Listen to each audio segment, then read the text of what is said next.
Energy chapter में पढ़े होंगे कि relation between potential energy and force, तो वो वैल्यू आती है, ध्यान देना, F is equal to minus d u by D r. ये या इसको कह सकते हो कि एफ एक्स डायरेक्शन में है तो minus d u by d x कहेंगे, वाई डायरेक्शन में माइनस, अगर यू वाई का फंक्शन है d u by d y, z का फंक्शन है तो minus d u by d z, और इन जनरल लिखते हैं F is equal to minus d u by D r. ये मालूम है या नहीं बेटा? नहीं मालूम है। Where f is a conservative force. चलिए देखो, ध्यान से देखो। जैसे मान लो कि ये आता कहां से है, जैसे मान लो एक बॉक्स है,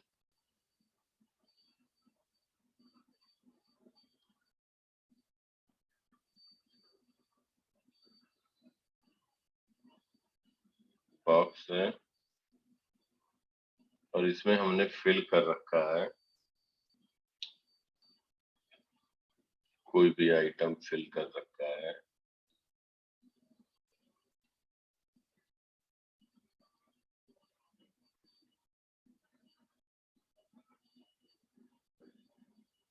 तो हम कहेंगे कि इसके अंदर डिपॉजिट है, इसका हम कहेंगे पोटेंशियल ज्यादा है। पोटेंशियल ज्यादा है तो मतलब क्या हो गया कि जितने ही बॉक्स में हमारे पास सामान होगा, कोई भी इसके अंदर, मतलब कोई भी हो सकता है कि जो डेली यूजेस के हों, या हम कहें कि कुछ भी हमारे पास है, जिस बॉक्स फुल है, फुल है इसका मतलब हो गया कि हमारे पास कहेंगे कैपेसिटी ज्यादा है, पोटेंशियल ज्यादा है, या हम कहें कि एक एनर्जी ज्यादा है। अगर हम यही पार्ट यहाँ से, अब समझो बात को, हम तुम्हें समझाने के लिए ऐसे बता रहे हैं, यहाँ से हम निकाल रहे हैं, मतलब इसको वर्क करना पड़ेगा।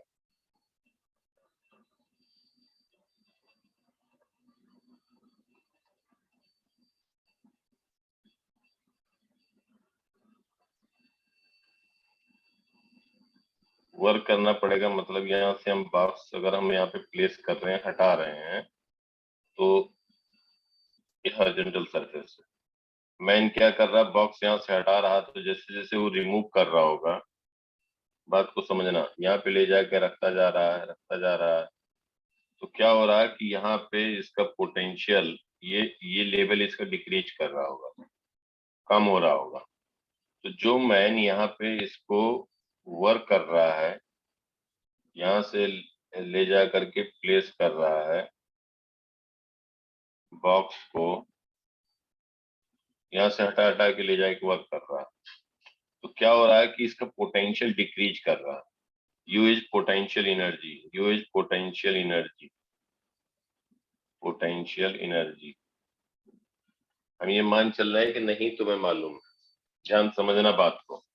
तो इसका पोटेंशियल एनर्जी डिक्रीज किया, डेल्टा यू से डिक्रीज हुआ अगर, तो हम क्या कहेंगे, डेल्टा यू, हमेशा डेल्टा यू या डेल्टा एक्स लिखते हैं, you final minus you initial. एक बात बताओ, जो डिक्रीज हुआ पोटेंशियल एनर्जी, मैन वर्क कर रहा है, यहाँ से इसको बॉक्स हटा करके ले करके जा रहा है, यहाँ से रिप्लेस कर रहा है, इसको ले जा करके रिप्लेस कर रहा है, हटा रहा है, तो इसका लेवल कम हो रहा है, डिक्रीज हो रही है इसकी potential energy. You final minus you initial लिखते हैं। अब यहाँ पे delta U, decrease in potential energy, final ज्यादा होगी या इनिशियल, बताओ बेटा, बोला करो, गलत होगा, गलत होगा। फाइनल ज्यादा होगा, initial? Tanvi, Dushyant, sir initial, initial ज्यादा होगा। तानवी, समझ में आ रही बात बेटा? Yes sir. तो फाइनल ज्यादा होगा तो डेल्टा यू क्या हो जाएगा, निगेटिव हो जाएगा। ऐसे नहीं कि कहीं निगेटिव आया पॉजिटिव आया, डेल्टा यू डिक्रीज किया तो डिक्रीज किया, हमेशा delta X, delta U, delta Y, delta Q, delta I, मतलब फाइनल माइनस इनिशियल होता है। ये डिक्रीज किया, और ये वर्क किसने किया, अगर डेल्टा स्मॉल डिक्रीज हुआ तो वर्क किसने किया, मैंने किया F into delta R, force लगा करके इसको डिस्प्लेस किया डेल्टा आर से। इसी को लिख सकते हैं F is equal to minus delta U, decrease in potential energy upon delta R. और इसी बात को हम लिखते हैं F जो होगा that is equal to delta U upon delta R, negative sign, इसी को लिखते हैं limit delta R is tending toward zero. अगर बहुत छोटी क्वांटिटी डेल्टा R हो जाएगी, डेल्टा R अगर डिस्प्लेस बहुत कम किया गया तो ऑब्वियसली डेल्टा U भी कम होगा। जैसे यहीं से हटा रहा है तो अब ये क्या होगा, एक पार्ट यहीं पे जैसे हटाया तो इसका थोड़ा सा डिक्रीज किया, मतलब ये जरूरी नहीं बॉक्स ही हो, किसी भी शेप में है, अगर स्मॉल अमाउंट यहाँ से हटा रहा है तो ये बहुत स्मॉल अमाउंट नीचे जाएगा, तो डिक्रीज भी पोटेंशियल एनर्जी का बहुत कम होगा। अगर कुछ भी पार्ट, ये बॉक्स हम बना रहे हैं मतलब जरूरी बॉक्स हो, इसके अंदर कुछ भी रखा हुआ है और वहां से स्मॉल अमाउंट अगर हटा रहा है तो इसका डिक्रीज भी स्मॉल होगा।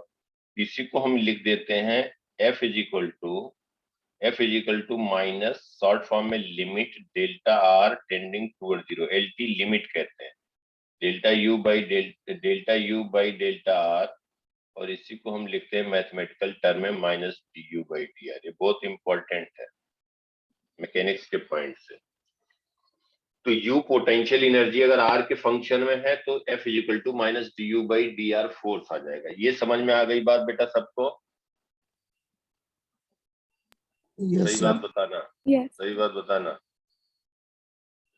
बोलो। Yes, yes, sir. Yes, sir.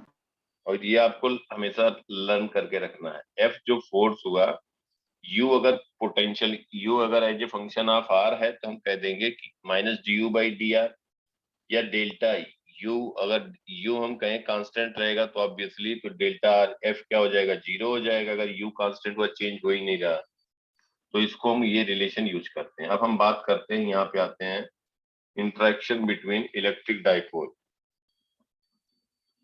Force between two dipole. अब एक बात ध्यान देना हमारी बात, डाइपोल कहा जाए इसका मतलब हो गया कि डाइपोल, स्मॉल डाइपोल की बात हो रही है, स्मॉल डाइपोल। हम बता चुके डाइपोल कैसे बनता है, ना भी कहा जाए जब तक उसके बारे में डिटेलिंग नहीं दी रहेगी कि इनके बीच का डिस्टेंस इतना ज्यादा है। तो डाइपोल बेसिकली क्या होता है कि जो रेडियस होता है न्यूक्लियस का जो रेडियस होता है वो कितना होता है, about 10 to the power minus 15 के ऑर्डर में होता है। रेडियस होता है 10 to the power minus 15 metre के ऑर्डर में। और जब इलेक्ट्रिक फील्ड लगाते हैं, हमने यही बताया था, तो ये पार्ट ऐसे पोलराइज हो जाता है, इसके आउटर के जो इलेक्ट्रॉन है वो इलेक्ट्रॉन वाले पार्ट बेसिकली इधर, इलेक्ट्रॉन वाले पार्ट जो होते हैं वो लेफ्ट साइड आ जाता है इसका सेंटर, और यहाँ प्रोटॉन पॉजिटिव रहता है, और इसी को हम कह देते हैं ये पॉजिटिव, निगेटिव चार्ज हो गया माइनस Q, और ये हो गया पॉजिटिव। तो इनके बीच का डिस्टेंस भी बहुत कम होता है, तो दिस इज बेसिकली डाइपोल, इसको हम स्मॉल डाइपोल कहते हैं। Force between two dipole when both are placed along axis, when both dipole placed along axis, देखो यहाँ पे एक इलेक्ट्रिक डाइपोल है माइनस Q प्लस Q, और इसका इलेक्ट्रिक डाइपोल मोमेंट है P1 माइनस P से Q के डायरेक्शन, और ये दूसरा डाइपोल है plus Q minus Q, electric dipole moment है इसका P2, और ये इस डायरेक्शन में एक्सिस के लॉन्ग। इनके सेंटर के बीच का डिस्टेंस है R, और जो इनके बीच का distance plus Q minus Q के बीच है L। ये जो डिस्टेंस R है, R is much greater than L, हम कहेंगे स्मॉल डाइपोल। समझ में आई बात बेटा? यहाँ तक सबको क्लियर समझ में आ रहा है? Yes. Yes, sir. Tanvi, Yes, sir. अब हम कहेंगे इनके बीच में डाइपोल, इसके बीच फोर्स क्या होगा वो बताना। अब हम कहेंगे किस डाइपोल के कारण, देखो चलो बहुत ज्यादा डिस्टेंस ले लेंगे तो इसकी फील्ड में कोई फर्क नहीं पड़ेगा। बहुत ज्यादा R डिस्टेंस हो गया, दोनों के बीच डिस्टेंस इनफाइनाइट पे टेंड कर रहा, मतलब L के कंपेरिजन में बहुत ज्यादा है, तो कोई फोर्स नहीं लगेगा कि लगेगा? That is tending toward zero हो जाएगा। ऐसे बता सकते हो, एक डाइपोल यहाँ पे रखा है माइनस क्यू प्लस क्यू, और दूसरा यहाँ पे रखा है माइनस क्यू प्लस क्यू। इसका कुछ इफेक्ट ही नहीं है यहाँ पे, अगर इतने डिस्टेंस ज्यादा पे है। ये तो हम एल दिखाने के लिए इतना बना रहे हैं, बहुत छोटा होगा, कोई इफेक्ट ही नहीं है, तो दोनों के बीच फोर्स हम क्या कह देंगे, जीरो, टेंडिंग टुवर्ड जीरो। ये बात समझ पा रहे हो? Yes. अब देखो, अगर इनके बीच का आर डिस्टेंस है तो फर्स्ट डाइपोल के कारण इलेक्ट्रिक फील्ड क्या लिखोगे, मतलब जहां पे ये सेकेंड डाइपोल प्लेस्ड है वहां पे इलेक्ट्रिक फील्ड इंटेंसिटी की वैल्यू क्या होगी, बोलो, वहां इलेक्ट्रिक फील्ड इंटेंसिटी क्या होगा। हम इसके सेंटर से आर डिस्टेंस पे लिख सकते हैं, क्या लिख सकते हैं, E can be written as 2p1/4 pi epsilon naught R cube. याद आया? ये तब है जब आर कंपैरिजन में एल के ज्यादा हो, और वो तो रहेगा ही, आर डिस्टेंस जो भी होगा, क्योंकि एल तो 10⁻⁻10 के ऑर्डर में होगा, तो वो तो वैल्यू रहेगी रहेगी। आर अगर इनफाइनाइट पे टेंड कर दोगे तो ई क्या हो जाएगा, जीरो पे टेंड हो जाएगा। ये समझ में आ रही बात सबको कि नहीं, सच सच बताना, बोलो बेटा। Yes, sir. Yes, sir. Tanvi, आवाज क्लियर नहीं आ रही है। Yes, sir. दुष्यंत, समझ में आ रहा है? Yes, sir. पहले थोड़ा एक्टिवली बोला करो यार। हाँ, अब देखो, तो ये जब E1 है, हमने क्या बताया था, अगर कोई डाइपोल इलेक्ट्रिक डाइपोल है, किसी एक्सटर्नल इलेक्ट्रिक फील्ड E में प्लेस्ड है, कोई electric dipole external uniform electric field E में प्लेस्ड है, एनी इलेक्ट्रिक डाइपोल, और which is making angle theta minus Q plus Q, इसका जो है P जो हम कहेंगे electric dipole moment P electric dipole moment P1 कहते हैं। अब बताना है कि इनके बीच कितना फोर्स होगा, फोर्स कितना होगा, फोर्स कह रहे हैं, सॉरी, इसका जो है इसकी एनर्जी क्या लिखोगे, क्या लिखना बताया था, बोलो।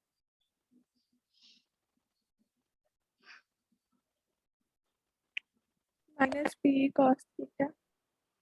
कितना बेटा, बोलो बोलो कितना। Minus P E cos theta.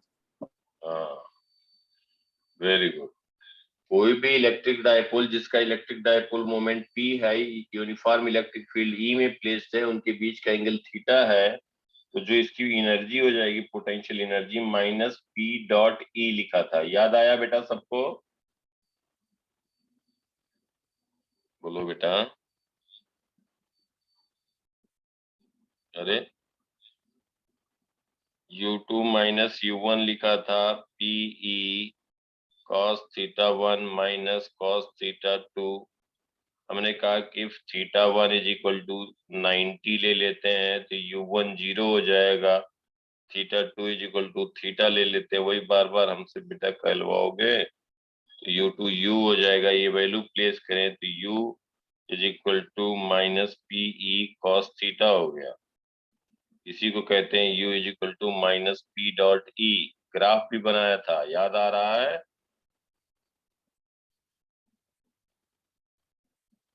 Yes, sir.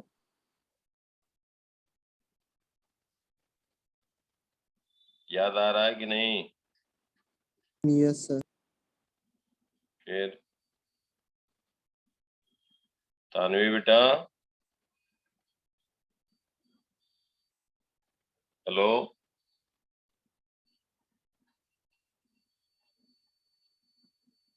आवाज आ रही है?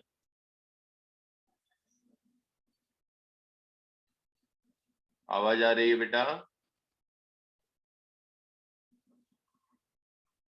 हेलो, आ रही है।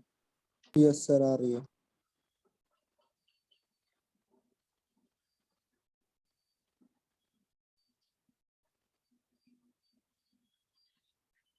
चलो देखो, ये बात समझ में आया? तन्वी, तन्वी बेटा, Yes, sir. तो मैं बीच आवाज आवाज आ रही है? कुछ नेटवर्क प्रॉब्लम आ रहा है क्या? Yes sir. तो आपको आवाज क्लियर नहीं आ रही है? सर अभी ठीक है। अच्छा, जब भी दिक्कत हुआ करे बोल देना, ठीक है? ये समझ में आया ना बेटा? ये सब हो चुका था, minus P dot E. Yes sir. ये समझ में आ रहा है? यहाँ तक जो बताया पहले बताओ। यस सर वो समझ आ गया। हाँ, तो बस अब क्या लिख देंगे? तो यू देखो यहाँ पे इलेक्ट्रिक फील्ड, ये P1 वेक्टर है, देखो ध्यान से, ये P1 वेक्टर है और इसके कारण इलेक्ट्रिक फील्ड यहाँ पे इस डायरेक्शन में है, यूनिफॉर्म इलेक्ट्रिक फील्ड। और ई की वैल्यू कितनी है? ई की वैल्यू है 2p1/4πε0r³। यहाँ से डिस्टेंस इलेक्ट्रिक डाइपोल के सेंटर से डिस्टेंस है r, और जहां पे दूसरा डाइपोल प्लेस्ड है ये यूनिफॉर्म इलेक्ट्रिक फील्ड है E, और दूसरा इलेक्ट्रिक डाइपोल प्लेस्ड है जिसका इलेक्ट्रिक डाइपोल मोमेंट कितना है बेटा? बोलो। P2 कितना है? P2। इसकी एनर्जी, पोटेंशियल एनर्जी क्या लिख दोगे? -P2 डॉट फर्स्ट के कारण इलेक्ट्रिक फील्ड E1। ये समझ में आया सबको कि नहीं? पहले बताओ। Yes, sir. Yes, अरे सर sir. बेटा, E2 क्यों नहीं लिख रहे हम? अच्छा सर P1 ये के कारण, समझ। ये बेटा क्या लिख रहे हैं कि जैसे दोनों इलेक्ट्रिक डाइपोल के बीच में फोर्स कितना होगा, देखो ध्यान। एक electric dipole small dipole P1 है, एक है इलेक्ट्रिक डाइपोल P2, ठीक है बेटा? Yes sir. इनके बीच का डिस्टेंस r। अब हम क्या कह रहे हैं कि जो फर्स्ट डाइपोल है उसके कारण जहां सेकेंड डाइपोल है, डाइपोल तो बहुत छोटे हैं, स्मॉल डाइपोल है, तो हम क्या कर रहे हैं कि जो फर्स्ट डाइपोल है उसके कारण इलेक्ट्रिक फील्ड लिख दे रहे हैं कि सेकेंड डाइपोल पे जो इलेक्ट्रिक फील्ड होगा उसके सेंटर पे हम मान लेंगे uniformly distributed, uniform electric field है, देखो वही यूनिफॉर्म इलेक्ट्रिक फील्ड E1 मान लेंगे इस डायरेक्शन में। या P2 के कारण, हम P2 के कारण अगर हम लिखेंगे बेटा तो हम ये लिख सकते हैं, यहाँ इलेक्ट्रिक फील्ड E2 लिख सकते हैं। दोनों में से एक बात होगी कि नहीं? हाँ यस सर। P2 के कारण इलेक्ट्रिक फील्ड जहां पे P1 प्लेस्ड है वहां E2 लिख सकते हैं। या P1 डाइपोल के कारण इलेक्ट्रिक फील्ड जहां पे P2 सेकेंड डाइपोल है वहां पे इलेक्ट्रिक फील्ड E1 लिख सकते हैं। ये बात समझ में आई? Yes sir. तो किसी एक की एनर्जी लिखो, वही आएगा। अब हम कहें कि potential energy of electric dipole 2, potential energy of electric dipole 2, potential energy of electric dipole 2, electric dipole 2 क्या लिखोगे बेटा? -P2 डॉट E1, यही तो बताया था ना? याद आ रहा है ना बेटा? Yes, sir. अब यहाँ पे जो हमने -Q चार्ज था प्लस Q चार्ज था, इसके कारण सेंटर से r डिस्टेंस पे कहीं पे इलेक्ट्रिक फील्ड लिखा था तो +Q के कारण इधर लिखा था E प्लस, माइनस के कारण इधर लिखा था E माइनस। माइनस से डिस्टेंस ज्यादा था तो जो P पॉइंट, जो हम यहाँ पे कोई पॉइंट A कहते हैं, ए पॉइंट पे जो नेट इलेक्ट्रिक फील्ड आएगा वो राइटवर्ड आएगा, E plus minus of E minus. समझ में आया? यही हमने लिखा था, E1 लिखा है तो राइटवर्ड होगा।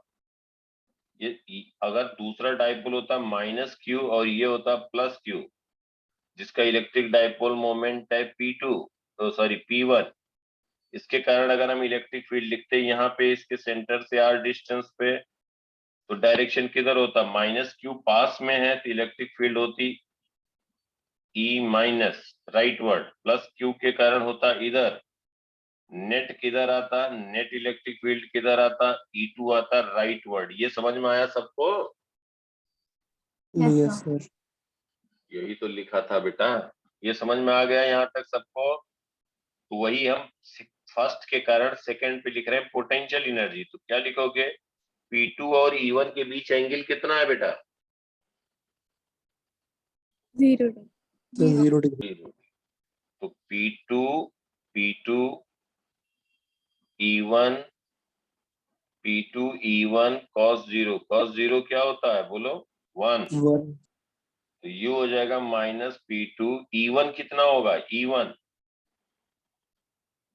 2P1 2p1 upon 4 pi epsilon not R cube, ये हुआ ना। yes sir ये आ गया U। अब देखो U आ गया, अब यहाँ पे हम लिख रहे हैं तन्वी बेटा, समझ में आ रहा है? Yes sir. अब इसको फोर्स क्या कह दोगे, माइनस du/dr, बस खत्म बात। इसको सर जो डिफरेंशिएट हमने टॉर्क और वो सब निकाला था वो हम कहाँ पे यूज करेंगे? क्या निकाला था? हमने टॉर्क निकाला था ना, I इंटू अल्फा। वो तो बेटा जहां पे टॉर्क लगेगा टॉर्क लिखेंगे, वो तो एनर्जी तभी तो डिराइव किया था, torque dot product D theta लिखा था, याद आया? यस सर, बट हम डायरेक्टली टॉर्क को यूज करके फोर्स नहीं निकाल सकते, हम न्यू डेरिवेशन क्यों करते हैं?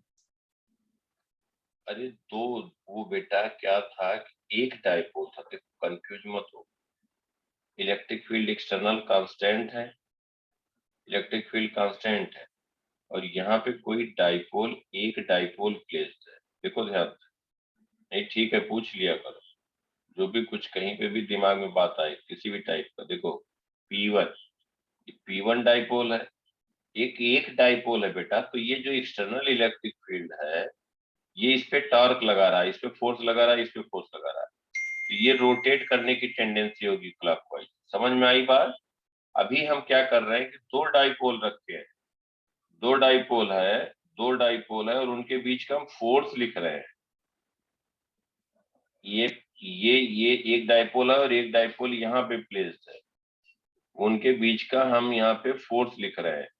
P1 P2 इसलिए कह रहे हैं कि मान लो ये Q1 चार्ज हो गया इक्विवेलेंट अपोजिट, ये Q2 हो गया, इसका इलेक्ट्रिक डाइपोल मोमेंट हो जाएगा P2, इसका हो जाएगा P1, इनके बीच फोर्स लिख रहे हैं। और जो अभी आप बात कर रहे हो बेटा, वो क्या बात कर रहे हो, किस पे टॉर्क जो लगेगा, तो टॉर्क एक्सटर्नल इलेक्ट्रिक फील्ड में प्लेस्ड है तो टॉर्क लगेगा। ये एक सिंगल डाइपोल है, ये डाइपोल डाइपोल के बीच में कितना फोर्स होगा वो हम बात कर रहे हैं। समझ में आई बात? जब इनके सेंटर आर डिस्टेंस पे, दोनों अलग बातें हो गई ना? Yes sir. समझ में आया? Yes sir. तो इसके कारण फोर्स लिख रहे हैं, यहाँ पे तो अलग बात हो गई, इस पे तो फोर्स क्या कहोगे, नेट फोर्स कितना होगा बताओ? 0 दूसरे तुम बताओ। sir 0 फोर्स इस पे 0 होगा, ये क्यू ई एक्सटर्नल होगा, इधर होगा माइनस क्यू ई एक्सटर्नल होगा, और नेट फोर्स 0 है लेकिन टॉर्क 0 नहीं है। इसकी tendency perpendicular distance into Q E, ये रोटेट कराएगा क्लॉकवाइज, ये कराएगा क्लॉकवाइज, ये रोटेट कर जाएगा लेकिन नेट फोर्स ये आगे नहीं मूव करेगा, नेट फोर्स 0 है। समझ में आई बात यहाँ तक सबको? Yes sir. yes sir तो ये आ गया, तो यहाँ पे हम क्या लिखेंगे बताओ, -2P1 P2 upon 4 pi epsilon not d/dr r⁻⁻3, इसका डिफरेंशिएशन लिखना है। तो क्या हो जाएगा डिफरेंशिएशन बेटा, -2P1 P2 upon 4 pi epsilon naught into -3 into r⁻⁻4। ये समझ में आया डिफरेंशिएशन सबको? yes sir yes तन्वी बेटा बोलो। Yes sir. ये हो जाएगा 3 प्लस हो जाएगा और 6 आ जाएगा, 6P1 P2 upon 4 pi epsilon not r⁴ denominator में आ गया, ये आ गया फोर्स। अब ये मुझे बताओ कि ये रिपल्सिव फोर्स होगा या अट्रैक्टिव होगा? अंजलि, ये जो फोर्स है ये क्या होगा? अट्रैक्टिव फोर्स, दोनों attractive डाइपोल, सर दोनों अट्रैक्टिव। डाइपोल, दोनों डाइपोल बीच अट्रैक्टिव होगा या रिपल्सिव होगा? attract अट्रैक्टिव होगा। देखो क्यों होगा अट्रैक्टिव, एक तो पॉजिटिव है तो इसको हम लिख देते हैं, ध्यान से सुनो, समझते भी चलो और इसके बाद इससे भी जो डिराइव होगा वो भी दोनों समझना जरूरी है। अट्रैक्टिव होगा।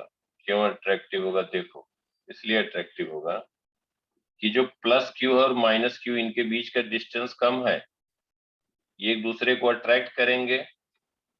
और माइनस क्यू, देखो माइनस क्यू प्लस क्यू ये पास में है, लेकिन जो माइनस क्यू टू है और माइनस क्यू वन है ये रिपेल कर रहा होगा। समझ में आ रही बात? Yes, sir. यस कोई सर। एक चार्ज ले लो, minus Q two q one पास में है तो अट्रैक्ट कर रहा है, minus Q two minus q one repel कर रहा है, लेकिन डिस्टेंस ज्यादा है तो ये फोर्स कम हो जाएगा, अट्रैक्टिव वाला ज्यादा होगा। प्लस क्यू के कारण देखें, प्लस क्यू के कारण देखें तो प्लस क्यू का डिस्टेंस कम है तो ये रिपल्सिव है, ये ज्यादा है। इस प्लस क्यू के कारण देखें, जो बेसिकली पास में चार्ज होंगे वही तो डिसाइड करेंगे ना बेटा। प्लस क्यू और माइनस क्यू के बीच में क्या होगा? Plus Q two minus Q two के बीच अट्रैक्टिव होगा, minus Q two plus Q one के बीच अट्रैक्टिव होगा। लेकिन जो लाइक चार्जेस है, लाइक चार्जेस वो ज्यादा डिस्टेंस पे है तो नेट जो होगा वो अट्रैक्टिव होगा। समझ लो, जो पास में होंगे वो डोमिनेट करेंगे। समझ में जो आई लाइक बात? चार्जेस है वो भी तो सेम डिस्टेंस पे है।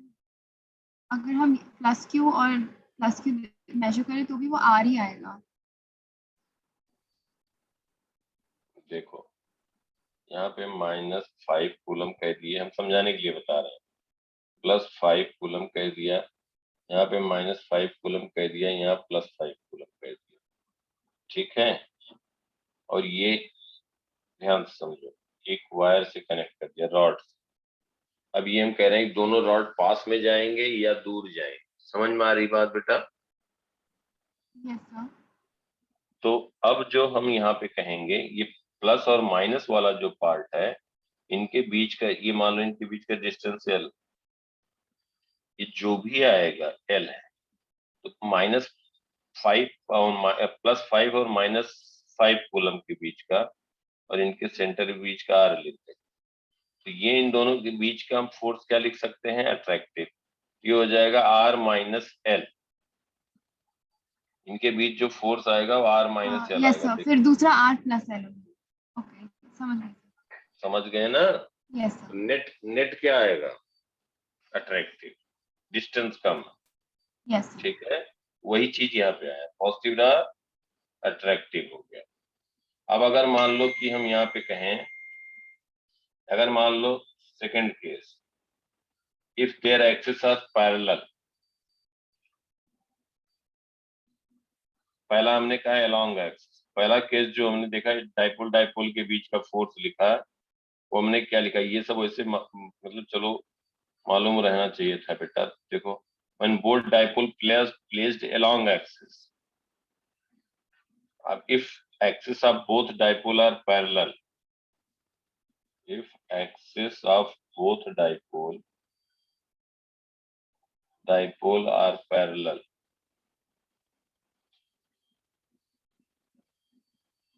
मतलब ये हो गया। अब तुम्हें बताना अपने आप, एक इलेक्ट्रिक डाइपोल P1 है और एक डाइपोल P2 है।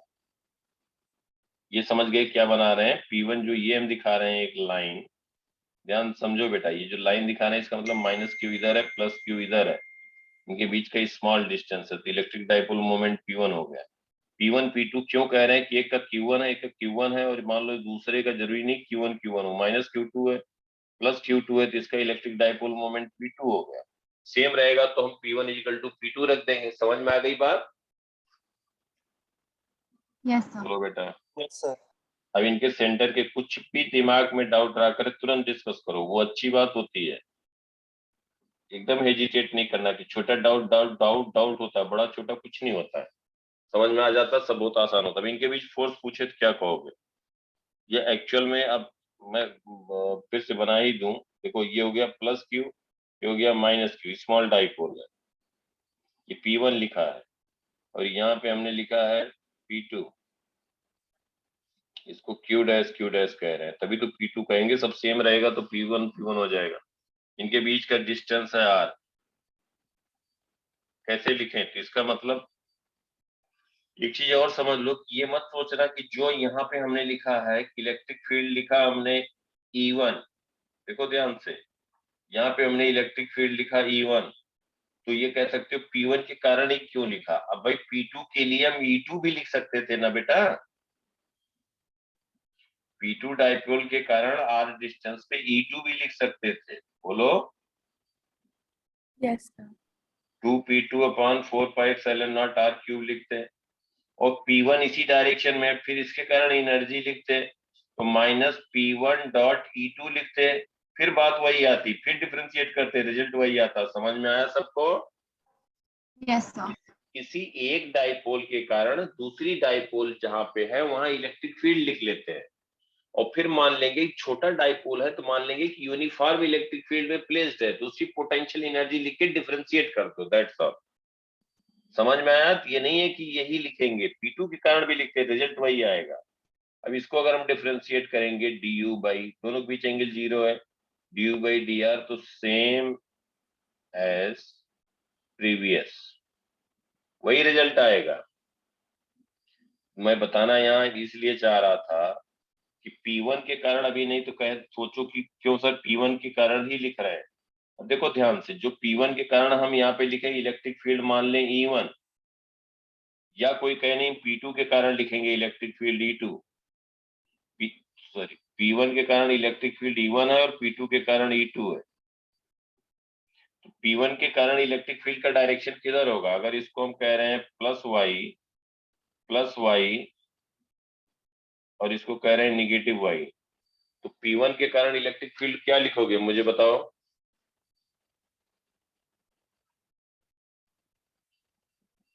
बेटा पढ़ाई नहीं कर, P1 by 4πε0. ये तो गलत बात है। कम से कम हम बताओ कहीं असाइनमेंट देते हैं 100 क्वेश्चन, 50 क्वेश्चन, 30 क्वेश्चन, कुछ नहीं देते। मैं क्या कहता हूँ बार बार कि जो बताया करूं वो रिवाइज कर लिया करो, वीडियो चाहिए वीडियो ले लो एक बार और देखो, जो बताया रहा हूँ वो टिप पे रहे बेटा। अब नहीं करोगे तो कब करोगे? मैं क्वेश्चन देता हूँ कि ये 50 क्वेश्चन करो, 100 क्वेश्चन करो और लगे रहो उसमें। मैं क्या बार बार कहता हूँ, खाली जो है जो मैं बताता जा रहा हूँ वो करते जाओ। क्वेश्चन जब तुम्हें मालूम रहेगा, प्रैक्टिस करोगे तो टाइम सेव होगा, स्पीड बढ़ेगी, कुछ ऐसा होगा ही नहीं जो आ नहीं रहा होगा। अब ये सब तुम्हें लोग भूल ही जाते हो। अब देखो, अब हॉरिजॉन्टल में हमने ये था डाइपोल, याद करो, क्या याद करोगे? बोला करो बेटा, कुछ कुछ रिवाइज तो किया करो, जितना बताए रहा करें। यहाँ पे डाइपोल पे यहाँ से r डिस्टेंस पे कितना इलेक्ट्रिक फील्ड होगा? P1 इधर है, बोलो। P1 by विवेक तो 4πε0 r cube in negative x direction. हाँ, तन्वी बेटा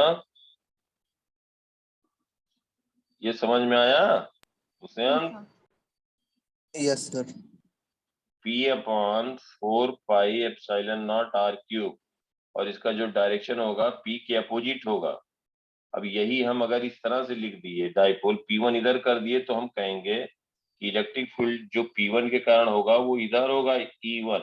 याद आया? समझ में आई बात? Opposite Yes. होगा, परपेंडिकुलर है ना। और Yes, sir.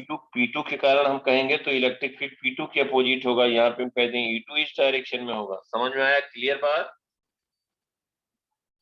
Yes, sir. Yes. अब बताओ यहाँ पे E1 कितना होगा? Tanvi, P by 4πε0 r cube. हाँ yes, P1 upon 4πε0 r cube, very good. अब ये दूसरे में समझ में आया? Yes, sir. अब जो P2 है तो यहाँ पे जब लिखोगे पोटेंशियल लिखोगे तो क्या लिखोगे? U की value P2 dot E1 minus P2 dot E1, P2 dot E1 क्या लिखोगे बोलो?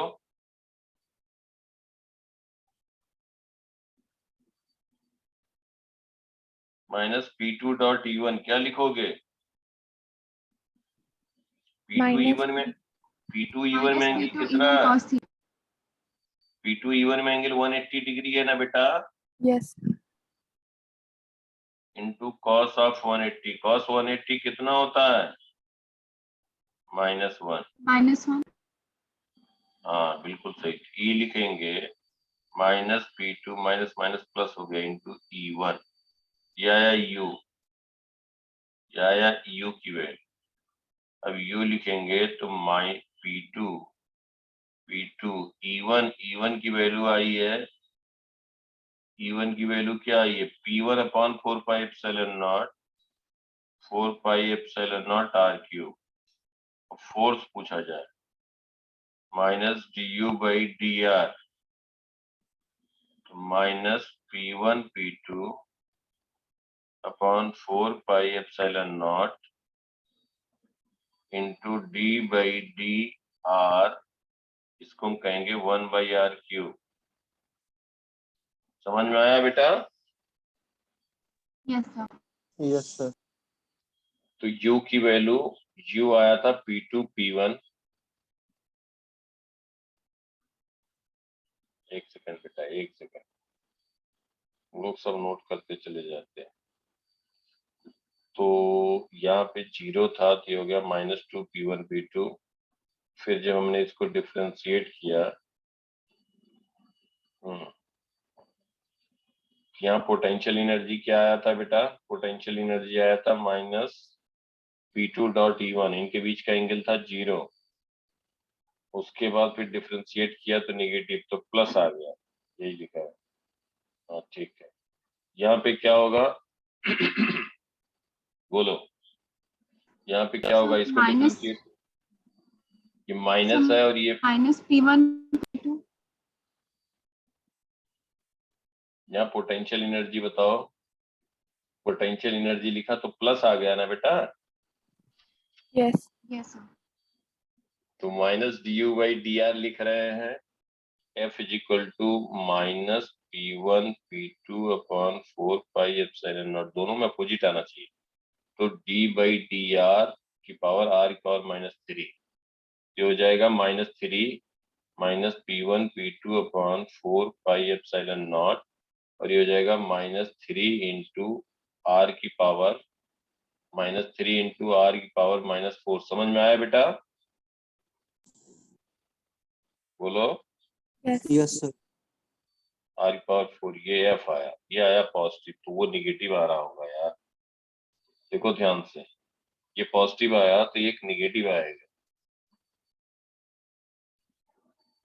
कुछ। तो यहाँ पे एक मिनट, u लिखा हमने -P2e, u की वैल्यू आ गई निगेटिव। हाँ बेटा, u निगेटिव आया तो जब हम f लिखेंगे, देखो ध्यान से, minus du by D R है और u निगेटिव है तो ये प्लस हो गया, याद आया? Yes. Sir. u निगेटिव आया था, u आया था -2 P1 P2 upon 4 pi epsilon not r cube, याद आया? यस सर, तो वो जब प्लस हो हम जाएगा। f लिखेंगे -du बाई डी आर, तो फिर ये हो जाएगा प्लस, और ये 2 P1 P2 upon 4 pi epsilon naught d by D R 1 by R cube, और फिर जब इसको लिखेंगे तो ये हो जाएगा नेगेटिव, ये आएगा, ये बेटा था हमारा प्लस, और ये हो मुझे जाएगा डाउट है, माइनस, ये माइनस हो जाएगा। पहले एक मिनट सुन लो, ये नेगेटिव हो गया बेटा तो ये अट्रैक्टिव हो गया, ये समझ में आई बात? नेगेटिव जो होगा अट्रैक्टिव हुआ। यहाँ पे क्या आया, पॉजिटिव आया, तो ये हो जाएगा रिपल्सिव। एक मिनट बेटा, हम बता रहे हैं, रिपल्सिव, और रिपल्सिव क्यों होगा, देखो ध्यान से, -q प्लस q, ये एक है P1 इलेक्ट्रिक डाइपोल मोमेंट, और यहाँ से डिस्टेंस पे है P2 है, इसको -q डैश कह रहे हैं, इसको q dash q plus q dash कह रहे हैं, प्लस q डैश, इनके बीच का डिस्टेंस है r। अभी देखो प्लस q डैश के बीच रिपल्सिव होगा, -q और -q डैश के बीच रिपल्सिव होगा, ये डिस्टेंस कम है, और ये दोनों अट्रैक्टिव होंगे जो डायगोनली अपोजिट है, लेकिन ये डिस्टेंस ज्यादा, तो अट्रैक्टिव कम होगा, अट्रैक्शन कम होगा, रिपल्सन ज्यादा होगा। समझ पा रहे हो बात को? कि दोनों दूर भागना चाहेंगे डाइपोल एक दूसरे से, इस केस में दोनों डाइपोल क्या होंगे, Attract. अट्रैक्ट करेंगे, दोनों डाइपोल यहाँ पे एक दूसरे के पास आना चाहेंगे। बोलो, अब बोलो क्या कह रहे हो बेटा, तन्वी बोलो। सर मैंने कुछ क्वेश्चन में देखा, ये इससे रिलेटेड नहीं है, बट जब हम 1/4 पाई एप्सिलॉन नॉट की वैल्यू डालते हैं, हम 9 into 10 to the power 9 आपका नेटवर्क इशू आ रहा है बेटा, फिर से बोलो। अभी मैंने देखा है सर जो 1/4 पाई एप्सिलॉन नॉट की जो वैल्यू होती है वो हम 9 into 10 to the power 9 लिखते हैं, बट कभी कभी मैंने सॉल्यूशंस में देखा है 1/2 पाई एप्सिलॉन नॉट को भी वो 9 into 10 to the power 9 लिखते हैं, तो क्या वो सही है या फिर नहीं, एकदम गलत है, टोटल गलत है। 1/2 पाई एप्सिलॉन नॉट को अगर लिखते हैं 9 into 10 to the power 9 तो 100% गलत है। वहां पे ध्यान रखना, अभी हम आगे बताते हैं। हो सकता है ये लिखते हो 1/2 पाई एप्सिलॉन नॉट के इज डाइलेक्ट्रिक कांस्टेंट। समझ पा रहे हो हमारी बात को? Q1 Q2 upon Yes, R sir. square. K is dielectric constant. Dielectric constant. Dielectric so but in constant. general नहीं, in general 1/2 pi epsilon naught 1/2 pi epsilon naught एकदम स्ट्रांगली, ये मतलब कभी भी नहीं हो सकता 9 into 10⁻9। बट इसकी वैल्यू क्या होती है? 1/4 pi epsilon naught होता है और 9 into 10⁻9। तो जब ये हो जाएगा तो ये 18 हो जाएगा। इसको जो लिखेंगे 1/2 पाई epsilon not 18 into 10 to the power 9 होगा, डबल हो जाएगा ना उसका। ओ ठीक है सर। ये बेटा इंडियन ऑथर में कुछ भी लिख सकते हैं, बाहर की कोई बुक में एक गलती हो जाए इतना पनिशमेंट होगा कि जिंदगी में किताब लिखना छोड़ देंगे। यहाँ पे क्या है, कुछ भी कोई लिख देता है और बच्चे हो जाएंगे कंफ्यूज और ऐसा कवर बनाएंगे कि लगेगा को मतलब क्या, तो वो एकदम बिल्कुल गलत है। समझ में आ गई बात यहाँ तक? तो ये हो गया आपका डाइपोल के बीच। अगर हम कहें यहाँ पे ये दुष्यंत, समझ में आ रही बात? Yes sir. अगर एक डाइपोल यहाँ प्लेस्ड है, एक डाइपोल यहाँ पे प्लेस्ड है जिसका इलेक्ट्रिक डाइपोल मोमेंट है P1 और दूसरा डाइपोल यहाँ कहीं प्लेस्ड है जिसका डाइपोल मोमेंट है P2 और ये हॉरिजॉन्टल से एंगल कुछ बना रहा है, स्मॉल डाइपोल है दोनों और रहेगा ही स्मॉल ही रहेगा 60 डिग्री, तब भी फोर्स बता सकते हो कि नहीं बता सकते?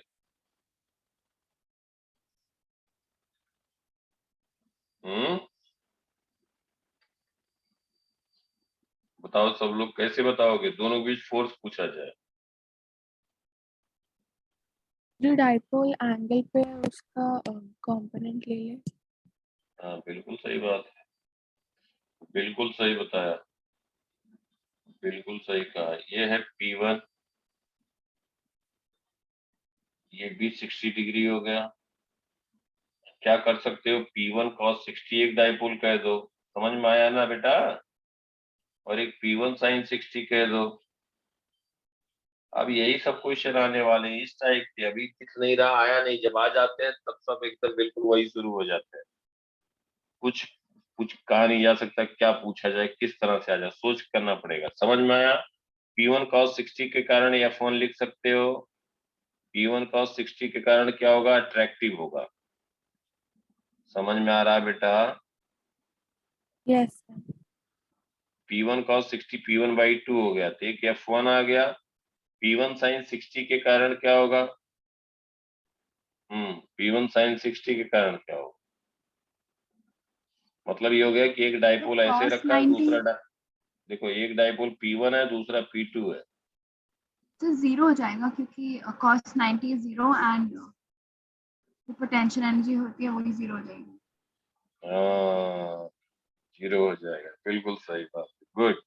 ऐसे पकड़ना होगा, परपेंडिकुलर में 0, समझो क्यों ऐसा हो रहा है 0, जरा ध्यान समझो। ये डाइपोल क्या कहा जा रहा है, स्मॉल डाइपोल है, इनके बीच का डिस्टेंस बहुत ज्यादा है और ये डिस्टेंस बहुत कम है डाइपोल के बीच, यही है ना बेटा?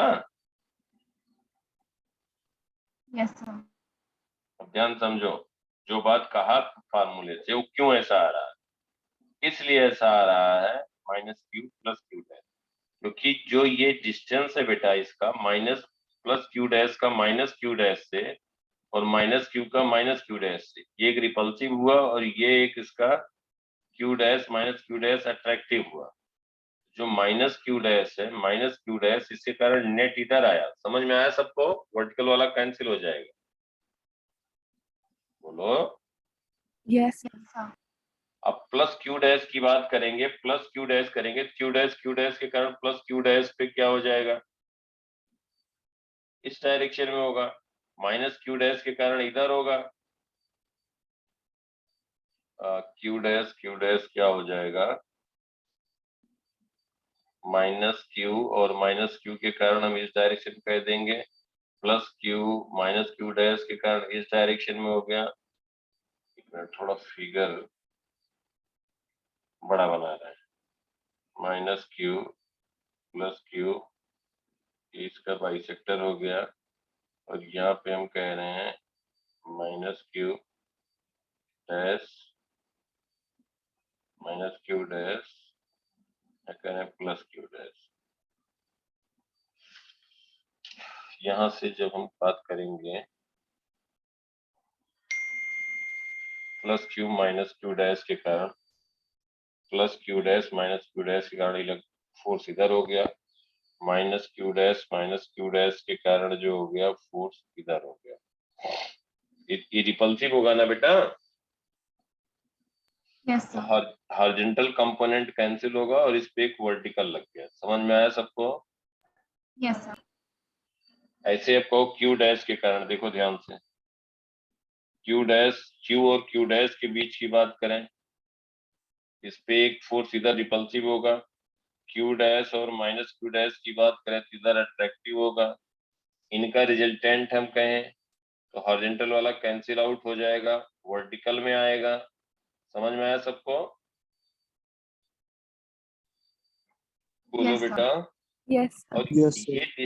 ये डिस्टेंस की वैल्यू बहुत कम है compare to R, L is very much lesser than R. तो जब हम एल को नेग्लेक्ट करेंगे तो ये दोनों फोर्स इक्वल एंड अपोजिट हो गए ना बेटा।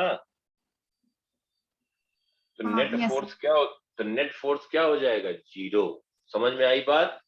और फार्मूले Yes, से sir. जब लिखोगे तो P1 ये है, P1 ये है, P1 इलेक्ट्रिक डाइपोल ये है, तो इसके परपेंडिकुलर डायरेक्शन में अगर इलेक्ट्रिक फील्ड लिखोगे, ध्यान समझो सब लोग, इलेक्ट्रिक फील्ड लिखोगे तो जहां पे इसके कारण इलेक्ट्रिक फील्ड लिखोगे P1 यहाँ पे है, P1, और इसके परपेंडिकुलर कहीं इलेक्ट्रिक फील्ड कहोगे तो इलेक्ट्रिक फील्ड ये रहेगा E1, और इसी में कोई डाइपोल प्लेस्ड है, इलेक्ट्रिक डाइपोल प्लेस्ड है जिसका इलेक्ट्रिक डाइपोल मोमेंट P2 है।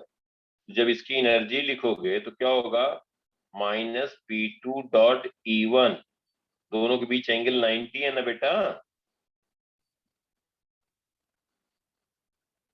Yes. बोलो। तो U0 आ गया, तो du बाई dr क्या होगा, जीरो होगा। वो चीज हम यहाँ से ऐसे समझा के बता रहे हैं। टॉर्क की बात करेंगे, बहुत ही स्मॉल है, तो ये छोटा सा डाइपोल है, नेट फोर्स तो जीरो है लेकिन ये रोटेट कर जाएगा, इसकी टेंडेंसी रोटेट करने की होगी। इक्वल फोर्स भी लग रहे हैं लेकिन अपोजिट लग रहे हैं, ध्यान से समझो। इक्वल फोर्स लग रहे हैं, सेंटर ऑफ मास, इसका सेंटर तो अपनी जगह पे रहेगा लेकिन ये रोटेट कर जाएगा। समझ में आया सबको? Yes, sir. Yes, sir. Torque लग रहा होगा। ये बात हो गई, एक बात ये हो गई। अब आओ नेक्स्ट, यहाँ तक क्लियर सबको? Yes, sir. इतना सब कहीं पे भी मुझे नहीं लगता दिखेगा, कहीं पे होगा। अभी तो सर हमने इसी नहीं, से रिलेटेड एक ना मॉड्यूल, मतलब जो आपने वर्कबुक भेजी ना, उसमें क्वेश्चन है बट मेरा आंसर मैच नहीं कर रहा है उससे, यही कॉन्सेप्ट लगाने पे भी। तो क्वेश्चन अभी भेज सकती हो बेटा? यस सर, बस एक सेकंड में पिक्चर खींच के भेज देते हैं। भेजो भेजो, डाउट वाले उस पर भेजो।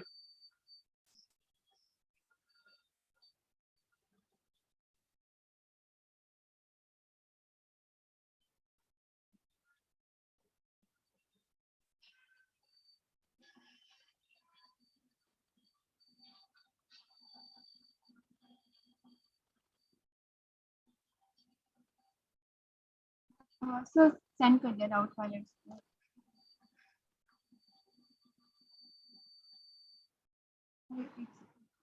एक सेकंड वो रीट्राई करने को।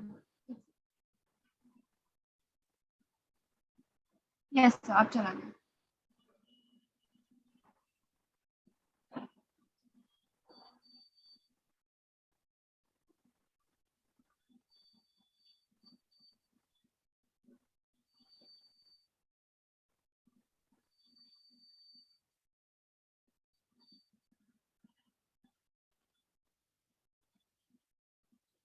एक ही भेजा है बेटा, एक पेज यस है, सर, सर एक पिक्चर, यस यही है ना? Yes sir. देखो सब लोग देखो इसको। देखो ये फील्ड हैविंग मास m है charge q minus q on diametrically opposite point, it remains in equilibrium on a rough inclined plane in the presence of uniform vertical electric field E.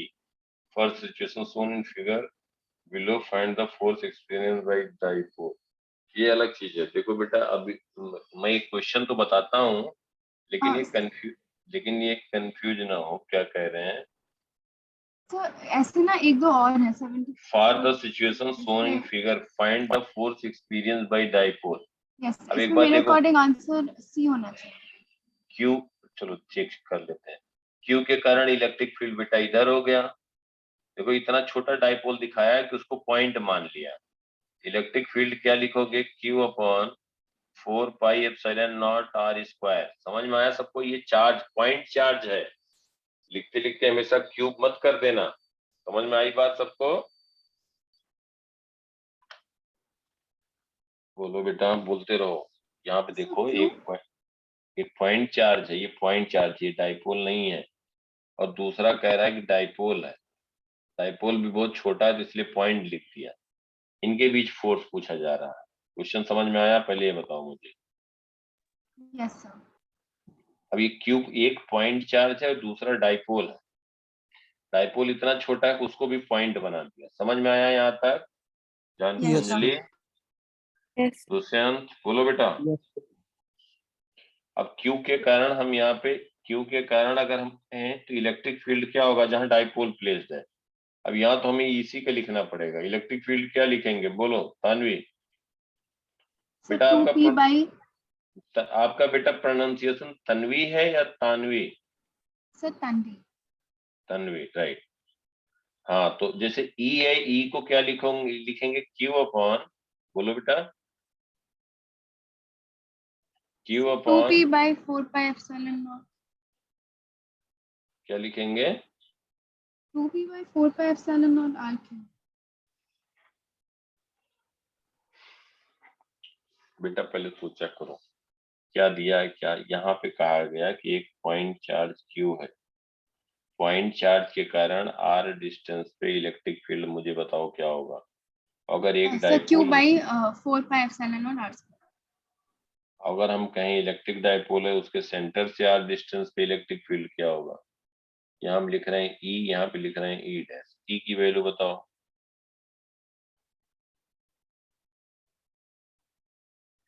E dash क्या होगा बोलो? Sir 2p by 4 pi epsilon not r cube. हाँ, ये दोनों बेटा ध्यान दिया करो, ये डाइपोल है, ये पॉइंट चार्ज है। तो अब भाई यहाँ पॉइंट चार्ज क्यों रखा है? तो इलेक्ट्रिक फील्ड जो होगा, इलेक्ट्रिक फील्ड जो होगा वो इलेक्ट्रिक फील्ड की वैल्यू क्या आएगी? बिकॉज ऑफ q वाली, तो q by 4 pi epsilon not r square. अब यहाँ पे जो इलेक्ट्रिक डाइपोल प्लेस्ड है, जिसका डाइपोल मोमेंट बेटा p है, तो वो छोटा डाइपोल है, तो मान लेंगे uniform electric field E। Clear बिल्कुल? Yes sir. अब इसकी एनर्जी क्या लिखोगे आप बताओ? एनर्जी क्या लिखेंगे? माइनस pe हाँ cos 0, तो माइनस pe। हाँ, बिल्कुल सही। तो माइनस पी, ई की वैल्यू है Q upon 4 pi epsilon not r to the power minus 2। हाँ, अब फोर्स हमसे पूछा गया है। जब फोर्स पूछा गया तो इसको हम डिफरेंशिएट करेंगे। क्वेश्चन में फोर्स पूछा गया, तो यहाँ पे बेटा हम क्या लिख देंगे? F is equal to minus d u by D R.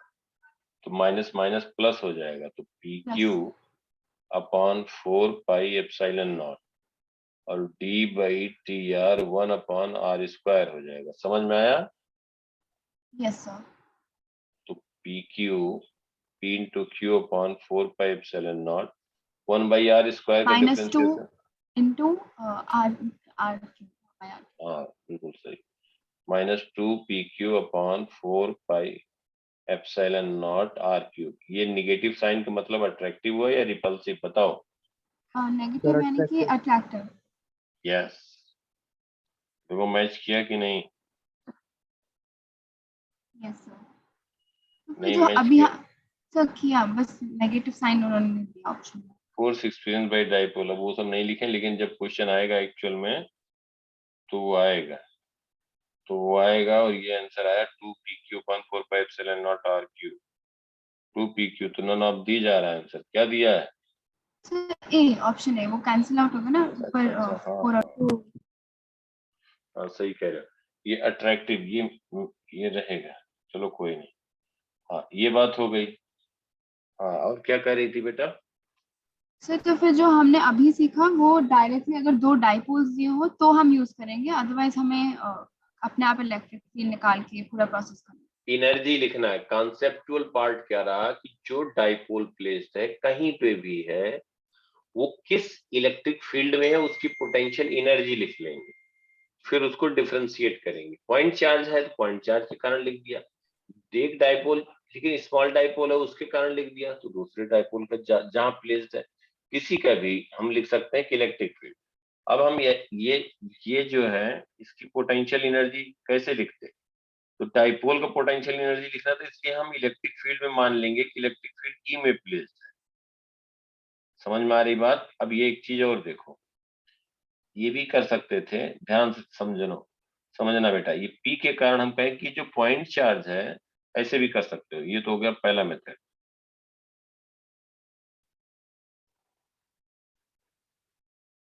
देखो सेकंड मेथड, यहाँ पे इलेक्ट्रिक डाइपोल है पी, यहाँ पॉइंट चार्ज है क्यू, इनके बीच का डिस्टेंस है आर। अब इस डाइपोल के कारण आप लिख दो, क्या लिख दोगे?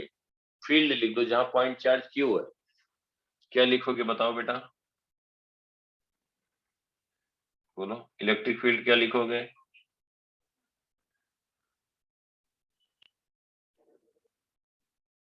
तो 2p by 4 pi epsilon naught r square r cube। Yes, very good, R Q. यहाँ पे पॉइंट चार्ज क्यू है और वहां इलेक्ट्रिक फील्ड है, तो इस पे फोर्स क्या होगा बोलो?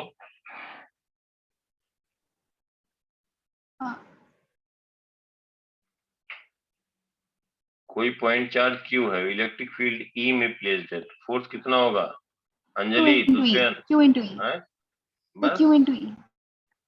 2pq अपॉन 4 पाई, ज्यादा आसान है ना? Yes sir. ऐसे लिखना, एग्जाम में रहे तो ये ऐसे लिखना, 1 सेकंड में। इसके कारण इलेक्ट्रिक फील्ड लिख दो और इस पे फोर्स लिख दो, बस आंसर आ गया। क्यू के कारण लिखोगे इलेक्ट्रिक फील्ड, फिर पोटेंशियल एनर्जी लिखोगे, फिर डिफरेंशिएट करना पड़ेगा। ये ज्यादा आसान रहा ना? Yes sir. ऐसे करना है, वो तो हम अभी डिफरेंशिएट करके बता रहे थे, इसलिए किधर भी लिख सकते हो, मतलब फोर्स ये आ गया। और पहला देखो बेटा, एक और तुमने दिया है, ये भी देखो। दूसरे अंक समझ में आ रहा है? Yes, sir. You will having mass m has charge plus q and minus q on diametrically opposite points, it remain in equilibrium on a rough inclined plane in the presence of uniform vertical field E। देखो ध्यान से, minus Q plus Q है, तो इसका radius are मान लेते हैं, electric field E है, तो यहाँ पे पूछा जा रहा है ई की वैल्यू पूछा जा रहा है।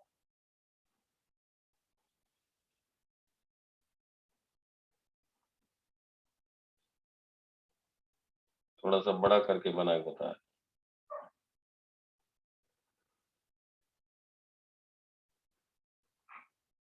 सोचना है तुम्हें, सोचना है। अंजलि, Yes. हम्म,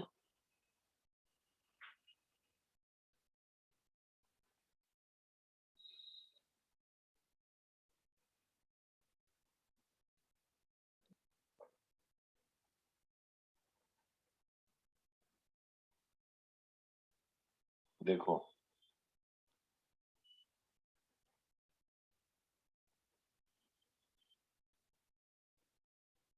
ये एंगल दिया है थीटा, इंक्लाइन प्लेन है, यहाँ पे चार्ज कितना दिया है?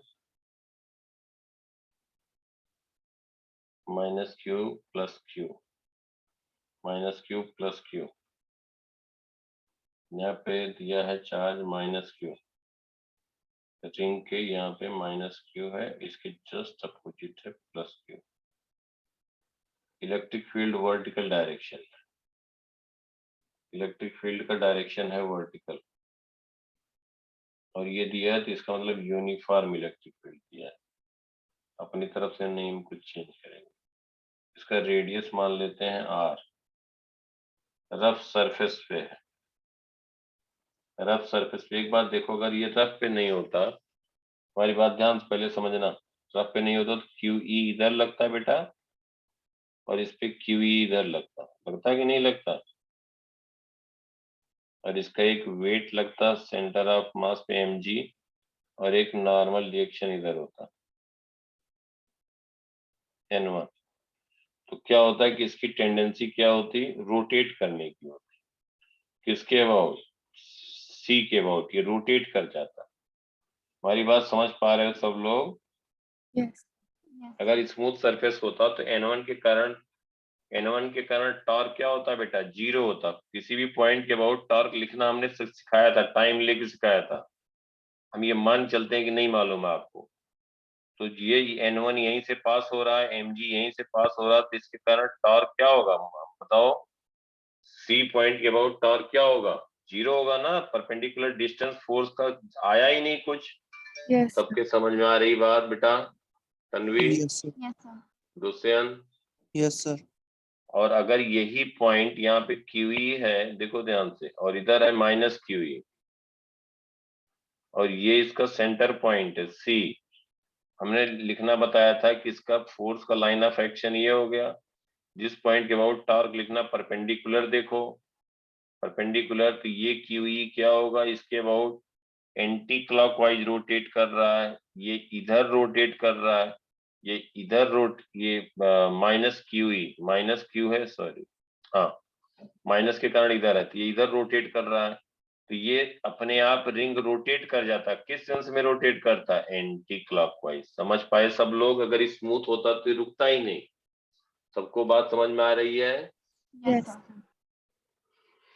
तो यहाँ पे क्वेश्चन में पूछा गया है, देखो अब ऐसे ही पूछते हैं बेटा, वो मैकेनिक्स में फ्रिक्शन का कॉन्सेप्ट, टॉर्क का कॉन्सेप्ट, हर एक पे अलग अलग क्वेश्चन नहीं बनाएंगे। तो क्या करते हैं, कब यहाँ पे तुम्हें इलेक्ट्रोस्टैटिक का कॉन्सेप्ट मालूम होगा और मैकेनिक्स में मालूम होगा, तब ये क्वेश्चन करोगे। तो ऐसे ही क्वेश्चन अब आने लगे। Wheel having mass m has charge plus q minus q on diametrically opposite point, it remains in equilibrium on rough inclined plane in presence of uniform vertical electric field। इसका मास m दिया है, इसका मास m दिया। Wheel है मतलब ring मान सकते हो। E की वैल्यू पूछा गया एट इक्विलिब्रियम। कैसे किया जाए बताओ, बोलो बेटा। एट इक्विलिब्रियम कैसे लिखेंगे?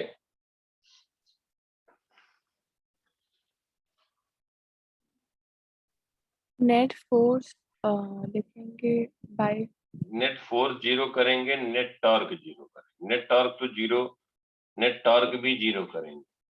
कैसे करेंगे?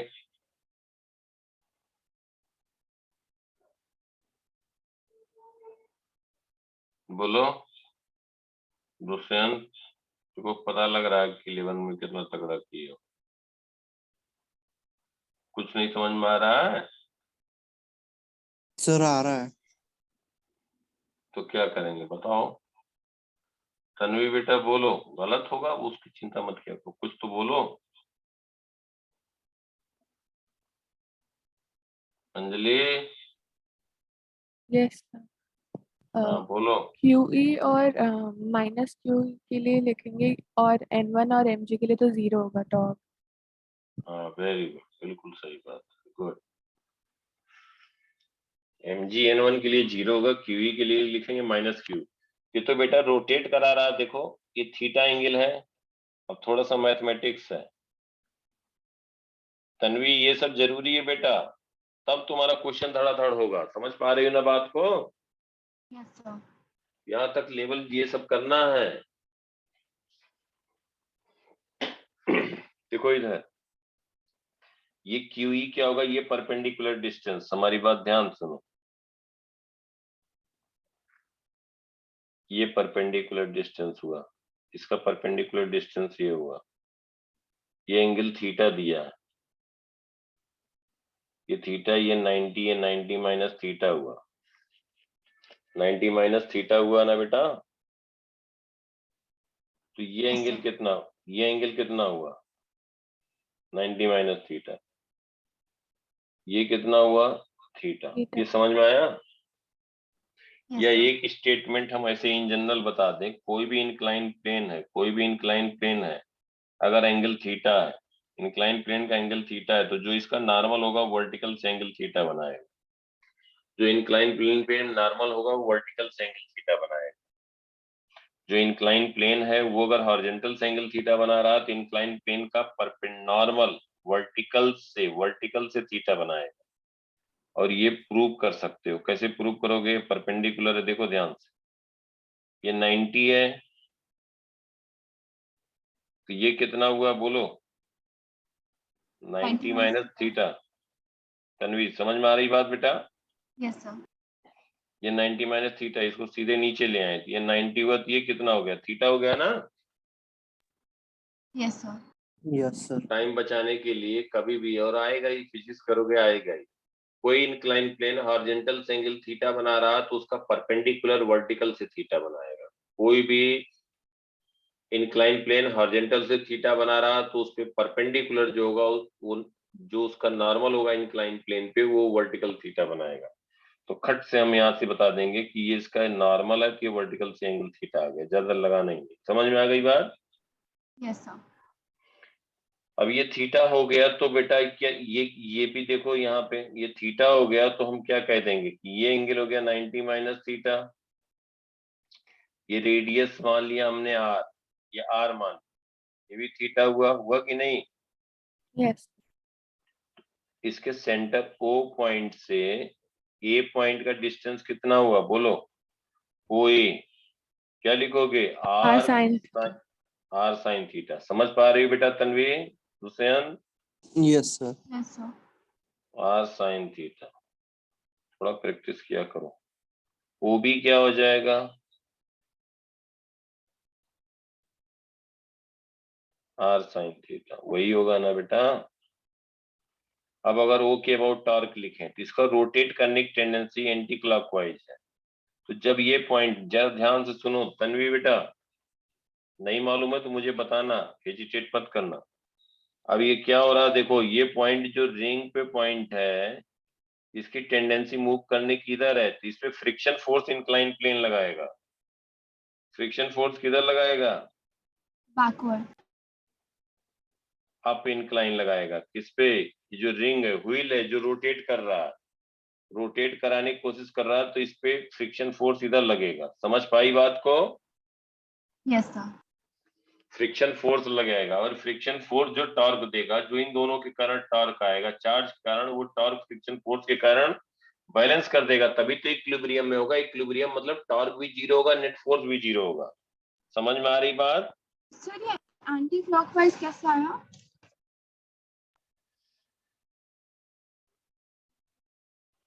ये बेटा, ये रिंग है, व्हील है, यहाँ पे चार्ज Q रखा है, यहाँ पे माइनस Q रखा है, इलेक्ट्रिक फील्ड वर्टिकल डायरेक्शन में, तो इस पे फोर्स लगा QE, लगा कि नहीं? Yes. इस पे लगा माइनस QE, और यहाँ पे वेट भी लगा और नॉर्मल रिएक्शन भी लग रहा है, यहीं से पास हो रहा है। तो सेंटर के अबाउट ये नॉर्मल रिएक्शन का और mg का जो वेट है, इनके कारण टॉर्क क्या हो जाएगा बोलो,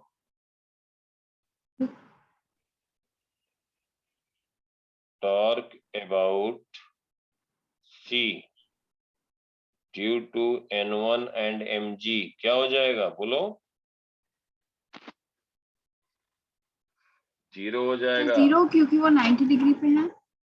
नहीं जीरो होगा, क्योंकि परपेंडिकुलर डिस्टेंस बताया था ना बेटा, सी पॉइंट से पास हो रहा है, वहां टॉर्क जो लिखते हैं कोई पॉइंट के अबाउट लिखते हैं तो कोई फोर्स होगा perpendicular distance, R perpendicular into force लिखते हैं, और जिस डायरेक्शन में सी पॉइंट को फिक्स कर दो, जो फोर्स ले जाएगा जिधर रोटेट कराओ, उस सेंस ऑफ रोटेशन हो गया, तो डायरेक्शन देखोगे तो परपेंडिकुलर आउटवर्ड होगा। समझ में आया? ये सब बताया नहीं था? Yes sir. अब यस सर। समझ में आया? Yes sir.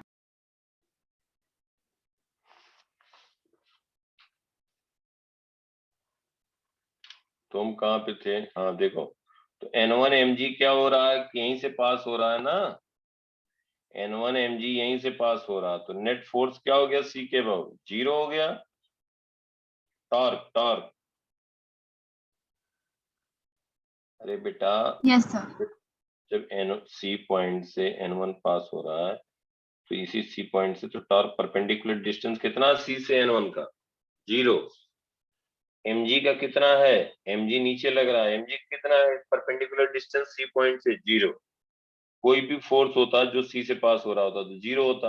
अब केवल हमें बचा QE, QE इंटू ये R साइन थीटा, और ये QE माइनस QE मतलब निगेटिव के कारण इधर हमने डायरेक्शन दिखाया, तो ये हो जाएगा QE साइन थीटा, दोनों ऐड हो जाएंगे, और ये फोर्स इंटू परपेंडिकुलर डिस्टेंस, ये फ्रिक्शन फोर्स इसको क्लॉकवाइज रोटेट कराना चाहेगा, तो इक्विलिब्रियम में जो फ्रिक्शन फोर्स के कारण टॉर्क आएगा, that will be balanced by torque due to electrostatic force QE। Anjali, Anjali yes sir. समझ में आ रहा? Dushyant, Yes, sir. Torque about O is 0, क्या लिखोगे बताओ? QE into R sin theta plus QE, QE R sin QE theta। Into R sine theta, QE into R sine theta. थोड़ा गड़बड़ है 11 का तनवी, घबराने की बात नहीं है, मैं वीडियो शेयर कर दूंगा, 2 बार देखना, एक बार समझ जाओगी, और इसको समझ लेना हर हालत में। QE R sine theta, QE R sine theta किस डायरेक्शन में? क्लॉकवाइज या anti clockwise? Anti anti clockwise. Clockwise. दूसरा है QE R साइन थीटा, ये भी है एंटी क्लॉकवाइज।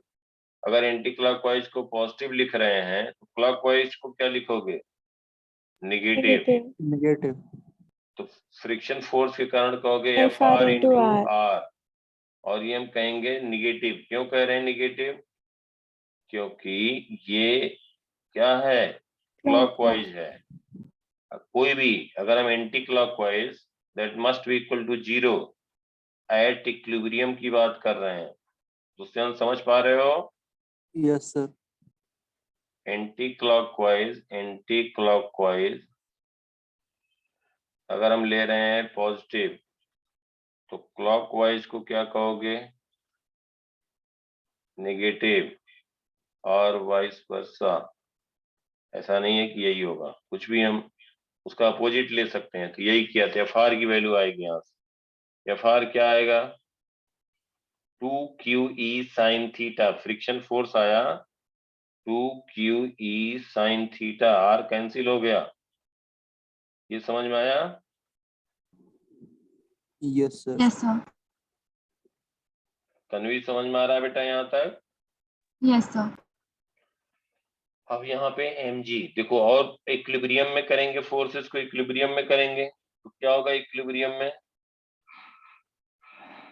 इक्विलिब्रियम में जब फोर्सेस हम बात करेंगे तो क्या होगा?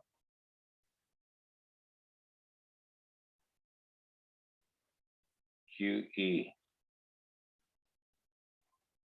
माइनस QE mg, और यहाँ पे है इसका नॉर्मल रिएक्शन N1, तो वर्टिकल से एंगल थीटा है, नॉर्मल का वर्टिकल से एंगल थीटा है QE। इसको रिजॉल्व कर दें तो नेट फोर्स इसको x कह दें, इसके परपेंडिकुलर को y कह दें, एट इक्विलिब्रियम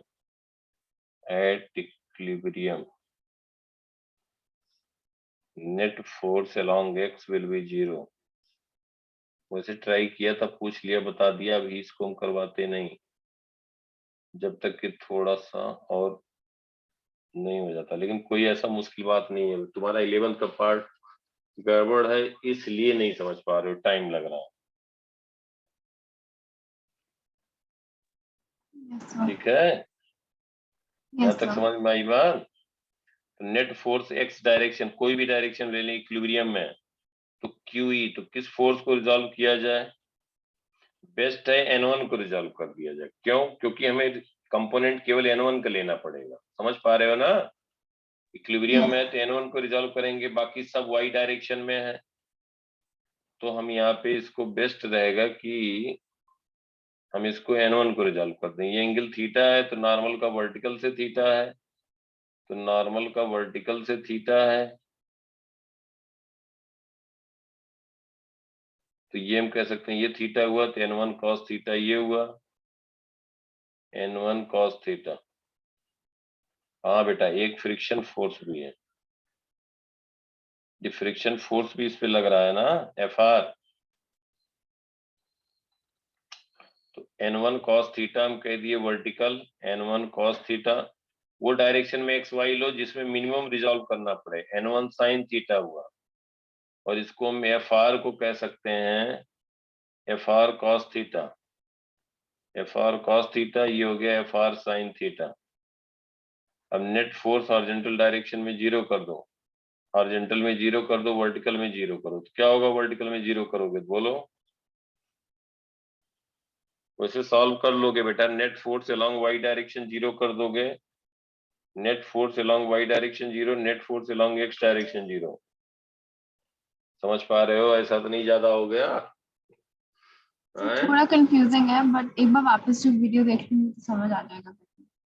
इसमें बेटा मैकेनिक्स का आ गया ना, 11वीं का पार्ट ज्यादा आ गया। फिजिक्स वाला जो 12th था वो तो वहां पे हो गया, तुमने सीधा सीधा क्यूई फोर्स लगा दिया, बस वहां पे बात खत्म हो गई। अब बाकी 11th का पार्ट आ गया, रोटेशन का आ गया, टॉर्क का आ गया, बस वो थोड़ा डायनेमिक्स ऑफ पार्टिकल का आ गया। इक्विलिब्रियम में फोर्स करना है 0 और टॉर्क 0 करना है, इसलिए कैलकुलेशन पड़ गया। लेकिन अब जब इसको कर दिया देख लो। अब यहाँ पे क्या लिखोगे? नेट फोर्स वाई डायरेक्शन में क्या लिखोगे? N1 cos theta, vertical direction में plus Fr sin theta is equal to upward force को डाउनवर्ड से बैलेंस कर देंगे। एक बात देखो, ये QE जो लिखा है बेटा इधर, वो QE हम निगेटिव के कारण इस डायरेक्शन में लिखे हैं, तो ये क्या हो जाएगा? QE इधर लग रहा है, इस पे QE अपवर्ड डायरेक्शन में, ये तो दोनों कैंसिल हो गए। ये दोनों फोर्स जो हुआ है N1 cos theta plus Fr sin theta, किसको बैलेंस करेगा बताओ? इस पे QE नीचे लग रहा है, इस पे ऊपर लग रहा है, वो तो 0 हो गए। That will be equal to mg। समझ में आया? Yes sir. और हॉरिजॉन्टल में N1 sin थीटा क्या हो जाएगा? Fr cos थीटा के बराबर हो जाएगा। N1 sin theta is equal to Fr cos theta, ये दूसरा इक्वेशन हो गया। और एक हमने यहाँ पे लिखा है Fr is equal to 2QE sin theta, Fr is equal to 2QE sin theta, ये तीसरा हो गया। हमारे पास अननोन कितने हैं? Fr है, N1 है और E है। 3 अननोन है, 3 इक्वेशन आया ना? यस सर, तो सॉल्व हो जाएगा। तो Fr की वैल्यू रखते हैं, देखो तो ये हम लिख दे रहे हैं N1 sin theta is equal to Fr 2QE sin theta, 2QE sin theta, इसको हमने लिख दिया A। Fr की sin cos थीटा, Fr की वैल्यू रखा इनटू cos थीटा, ये हमने लिख दिया A। अब बेटा यहाँ पे लिखे हम from first N1 cos theta is equal to mg minus Fr sin theta, Fr sin theta, तो 2QE sin theta into sin theta, sin square theta, इसको B कह दिया। समझ में आया बेटा? Yes sir. A by B कर दिया जाए तो N1 हट गया, tan theta is equal to 2QE sin theta cos theta upon mg minus 2QE sin square theta. इसको हम कह सकते हैं tan थीटा को बेटा आप लिख सकते हो sin theta upon cos theta that is equal to 2QE sin theta into cos theta upon mg minus 2QE sin square theta। तो यहाँ पे sin थीटा कैंसिल हो गया, समझ पा रहे हो बेटा? Yes sir. तो 2QE cos square theta is equal to mg minus 2QE sin square theta. Physics कम मैथ ज्यादा हो गया, इधर ले आए। तो 2QE हो जाएगा। sin square theta plus cos square theta is equal to mg। जी। तो ये बेटा 1 होता है, sin स्क्वायर थीटा और cos Is square 1. Theta, cos square theta होता है 1। तो हम कह देंगे 2QE की वैल्यू आ गई mg, E क्या हो गया mg बाई 2. समझ में आ गया बेटा? Yes sir. मैथ ज्यादा हो गया, इसमें फिजिक्स कम मैथ ज्यादा हो गया। चलो लेकिन ये अच्छी बात है, पूरा रिवाइज हो जाएगा, ठीक है? एक बार देख लेना हो अच्छे से, ठीक है बेटा? Yes sir. और अब एक पॉइंट देखो, लास्ट क्या रहा कि जब हमने डाइलेक्ट्रिक का बताया था, सब हमने चार्ज निकाला क्यों डाइलेक्ट्रिक होता है। तो जब भी 2 पॉइंट चार्ज भी, जैसे कूलम्स लॉ हमने अप्लाई किया, ध्यान देना, बात को समझना। जब कूलम्स लॉ हमने अप्लाई किया तो क्या हुआ कि Q चार्ज है और Q1 चार्ज है, Q2 चार्ज है। Q1 चार्ज है और Q2 चार्ज है, इनके बीच का डिस्टेंस है R। तो हमने बताया था कि जब इनके बीच डाइलेक्ट्रिक प्लेस हो जाएगा तो जो इसका Q1 के कारण जो इलेक्ट्रिक फील्ड था और Q2 के कारण वो डायरेक्टली रिपल कर रहे थे। समझ पा रहे हो बात को? Yes sir. तो इनमें फोर्स जो हमने लिखा था वो क्या लिखा था, Q1 Q2 upon 4 pi epsilon not R square, ये लिखा था ना बेटा? Yes sir. Yes, sir. अब हम कहेंगे कि जब डाइलेक्ट्रिक आ गया तो डाइलेक्ट्रिक में इसके एटम पोलराइज्ड हो जाएंगे, नेगेटिव पॉजिटिव। अगर ये पॉजिटिव यहाँ पे हम कहें तो कुछ इलेक्ट्रिक फील्ड जो होगा वीक कर देंगे इनके बीच में, तो फोर्स क्या होगा, डिक्रीज कर जाएगा। समझ पा रहे हो बात को? डिक्रीज कर देंगे मतलब डाइलेक्ट्रिक रहा तो जो इसका स्ट्रॉन्ग इलेक्ट्रिक फील्ड जा रहा था उसको कमजोर कर देगा, वीक कर देगा ना। Yes sir.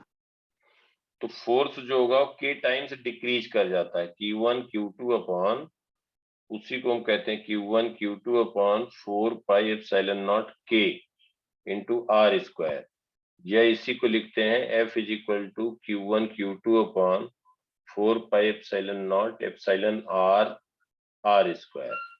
k को कहते हैं डाइलेक्ट्रिक कांस्टेंट, ये इंसुलेटर होता है, dielectric constant of medium.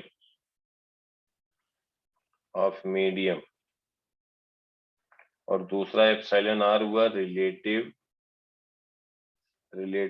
Permittivity, ठीक है? रिलेटिव परमिटिविटी ऑफ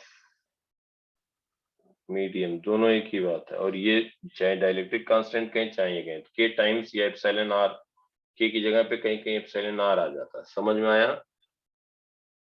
k की जगह पे क्या आ जाएगा, इसको ऐसे कहते हैं, बेसिकली इसको एप्सिलॉन लिखते हैं। देखो, रिलेटिव परमिटिविटी ऑफ मीडियम, या इसको F लिखते हैं Q1 Q2 upon 4 pi epsilon कहेंगे R स्क्वायर। ये R अलग है, सफिक्स नहीं है, ये डिस्टेंस है। तो जो एप्सिलॉन हुआ उसको कहते हैं epsilon naught into epsilon R, ये तो इसका सफिक्स है। समझ पा रहे हो बेटा? तो एप्सिलॉन को कहते हैं परमिटिविटी ऑफ मीडियम, इसको कहेंगे epsilon not is permittivity of free space या वैक्यूम। एप्सिलॉन R को कहते हैं रिलेटिव परमिटिविटी। समझ में आ गई बात? Yes sir. ये सब अलग अलग वर्ड है, ऐसे ही यूज करते हैं। Epsilon is permittivity of medium, permittivity of medium. अब एक हम क्वेश्चन होमवर्क के लिए लिख रहे हैं, थोड़ा सोच करके बताना और बढ़िया ट्राई करना, इत्मीनान से टाइम लेकर के, कोई जल्दबाजी नहीं है। जहाँ पे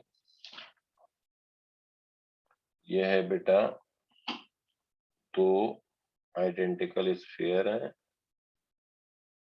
आइडेंटिकल स्फीयर है और ये सीलिंग से कनेक्टेड है थ्रेड से। दोनों पे चार्ज Q है, चार्ज Q है, मास M है, मास M है और ये स्ट्रिंग है।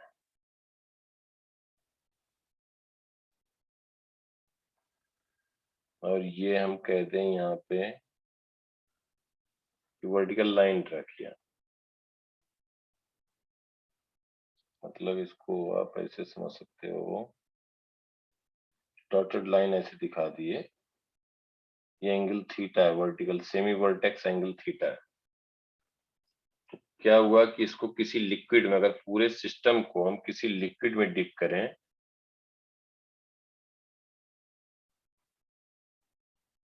if this whole system is dipped inside a liquid having dielectric constant K, if whole system is dipped is in liquid having dielectric constant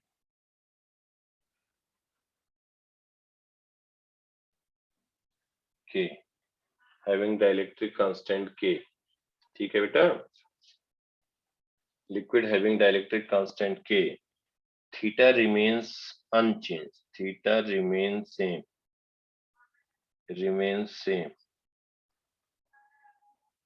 find value of K, find value of K, given है, given density of